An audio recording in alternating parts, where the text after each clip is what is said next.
Now we're going to create a drawing using our value scale. So I am pulled out an object that I really liked. You could grab a toy, you could do a random object like scissors or a pencil, really any kind of object you want to draw.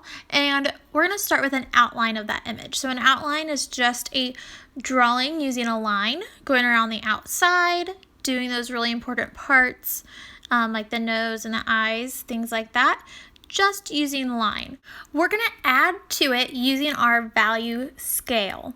I would suggest drawing with a value of 1 or 2 so it's easy to erase if you make a mistake or don't like it. You can always erase a 1 or 2. If you do a value 5, then you're going to have a hard time. So now I'm going to look and start drawing. I'm looking at the dark areas of the cat and the lighter areas of the cat. So I'm going to want to use darker values where I see shadows and lighter values where I see the highlights. So I just saw near the mouth and the chin, that's quite a bit darker. So I'm going to use some darker values there and make sure that nose is lighter.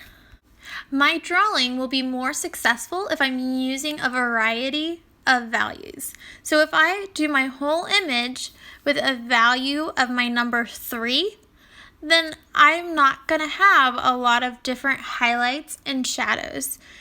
So when I do the fur, okay, I can really easily get into that kind of just shading with one value.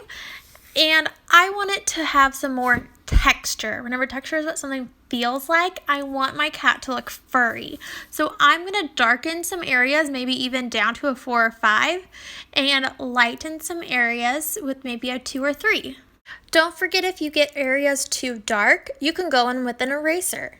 Okay, so sometimes I look at just the highlights and I erase the areas that are highlighted to give that a lighter area. Now it's your turn to give it a try.